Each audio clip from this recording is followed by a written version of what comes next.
Me emociona muchísimo tener aquí a un hombre comprometido con el hombre, un hombre comprometido con el hombre, y es Javier Valdés Cárdenas, que entre muchos laudos es Premio Internacional a la Libertad de Prensa 2011, dada por el Comité para la Protección de Periodistas con base en Nueva York, y que presenta esta publicación que es una serie de testimonios muy impactantes, huérfanos del narco, amén de muchas otras publicaciones que ha tenido en este mismo sentido, como una labor constante que más que un trabajo, lo que cumple es una misión. Javier, te saludo con mucho entusiasmo. Muchas gracias, Pedro, encantado, muchas gracias por atenderme, un saludo a tu auditorio, muy emocionado por este nuevo morrito de papel, como decimos allá para referirnos a los niños. Son historias muy, muy fuertes, muy dolorosas, pero que uno como periodista debe contar. Es nuestro patio trasero, nuestra invisibilidad, que al mismo tiempo nos permite no tener compromisos, no sentir, no sufrir. No ver estos casos es condenar al país a una condición de multiplicación de la tristeza, de la desesperanza, de la injusticia y la desolación. Es Huérfanos del Narco, una narrativa de los olvidados por la guerra del narcotráfico, los saldos que se dan luego de que una familia integrada por una cabeza que de alguna suerte está dedicada a ello, y como en la guerra hay otros que se quedan en el desamparo absoluto de un destino funesto, desafortunadísimo, por supuesto. Historias repetidas sobre infinidad de familias mexicanas que viven este drama. Y lamentablemente se han extendido, ¿no? Estaban muy ubicadas en algunas regiones como Sinaloa, donde yo trabajo, pero ahora se han extendido. Entonces yo siento que a la cobertura periodística y a la ciudadanía le falta esa información del otro lado. Uno tiene que caminar sobre esos escombros de lo que queda de la guerra, de esta lucha torpe, poco inteligente contra el narcotráfico, que por cierto no ha evitado que el narco siga ahí, y además ha provocado grandes historias muy tristes, dolorosas y trágicas. Entonces creo que es importante contar las historias de los niños y de las viudas. Fíjate, Pedro, yo nunca antes había sentido tanta incomodidad, tanta dificultad para entrevistar, pero ahora meterse a los hogares y hablar con los niños fue una experiencia muy impactante, espinosa, impactante, porque yo siento que estuve con ellos en sus cuartos, bajo sus cobijas, en sus camas, a oscuras. Tenía que yo conocer eso para poder contarlo. Ellos lloran ahí, ellos ahí se desahogan, pero no frente a sus hermanos, ni frente a sus madres.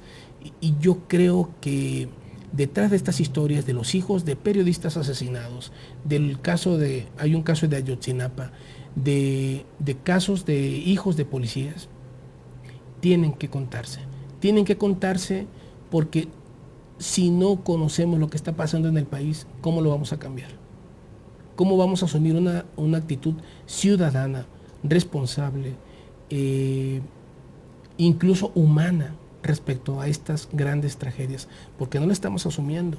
No hay sociedad ni gobierno que atienda el fenómeno de los hijos de los muertos en medio de este ambiente de guerra. ¿Cómo vas a curarle a esos chamacos heridas sangrantes que tienen el resto de sus vidas? ¿Qué tipo de ciudadano estamos haciendo para el futuro? Claro, porque son niños enojados, claro, niños que odian. Por fortuna no encontré un solo caso en ninguno de ellos que quisiera vengarse, que planteara esa opción. Todos ellos se preguntan por qué mata a la gente, por qué no son detenidos los asesinos, por qué mataron a mi padre, por qué ya no tengo dedos para contar los días que mi padre se ha tardado en regresar. Son historias tristísimas, pero yo siento que va más allá de este conteo de muertos, que va más allá de los operativos de aprehensiones, de los capos incluso, va mucho más allá. Estamos hablando de los restos humanos que quedan en el país. De eso estamos hablando. Es impresionante porque aquí hay una dislocación social.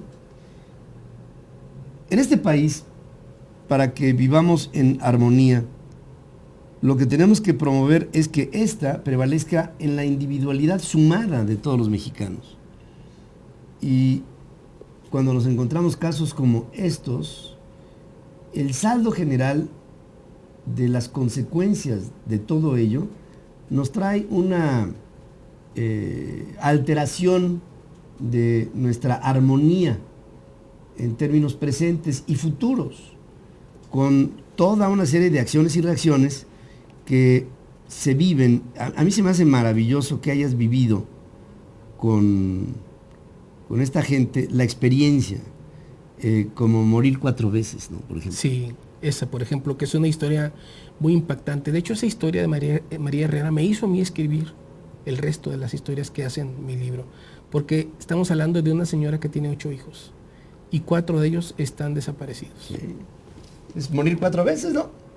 O sea, tú tienes 8 hijos y tienes una potestad sobre ellos, y una responsabilidad sobre ellos, un amor sobre ellos. Claro. Porque son seres humanos. Y que de ahí 4 te desaparecen por una fenomenología que se vive, que se experimenta, que es real, que no es de mentiras, que está ahí, es parte de un drama cotidiano que hace de la vida un purgatorio. Así es. Son historias de terror. Y fíjate, Pedro, en medio de esto, María Herrera, esta señora que tiene a sus 4 hijos desaparecidos, está dirigiendo una organización de activistas que buscan por su cuenta, ya sin gobierno, por su cuenta, a sus familiares. En 17 estados del país. Está dirigiendo una organización, está gritando, está protestando. O sea, en medio de la desesperanza hay esperanza. En medio de la muerte hay vida. Hay vida. Dime, por favor, nada más un pequeño signo de manos apretadas. Es una historia que a mí me impactó muchísimo. Es una historia de un bebé que nace con los puños cerrados, que no sonríe. Yo salí de ahí, de Monterrey, de la casa, salí muy, muy impactado, porque es tremendo saber que un bebé no sonría sino a los meses, conforme él va aflojando sus músculos, porque cuando estuvo en el vientre de su madre fue desaparecido su papá. ¿Qué ole? Y son traumas perinatales. Sí. Que uno pensaría que este tipo de problemas prepsicológicos, no sé cómo llamarles, no existieran cuando se dan. Así es. En un drama cotidiano, que yo creo que este libro hay que leerlo y compartirlo. Se llama Huérfanos del Narco, los olvidados de la guerra del narcotráfico. Es una obra de Javier Valdés Cárdenas, que se ha comprometido con una misión en su vida, y que este nuevo morro que tiene aquí para ustedes de Editorial Aguilar se nos presenta como algo que estoy seguro debemos compartir, debemos de conocer, debemos de entender.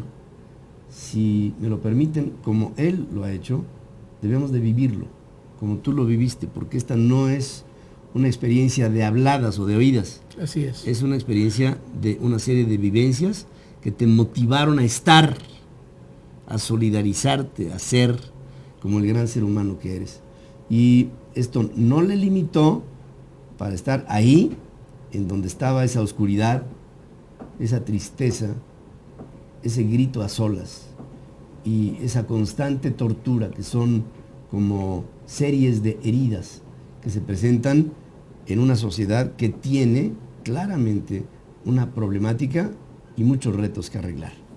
Aquí está Javier Valdés Cárdenas, que se presenta así, tal y como es, un hombre sencillo, comprometido, involucrado y amoroso de una sociedad que nadie ha amado, que nadie se ha encargado de ella, que llora a solas y que requiere, por lo menos, de que la conozcamos. A partir de esa base, pudiéramos avanzar hacia tener una sociedad mucho más subsidiaria. Javier, te agradezco mucho tu misión, tu presencia y tu camino. Y sé que vendrán muchos morros más. Muchas gracias, esperemos que sí. Así Gracias, será. Seguramente sí. Y gracias por estar aquí conmigo. Gracias a ti y a tu auditorio. Gracias, vamos a hacer una pausa, amigos.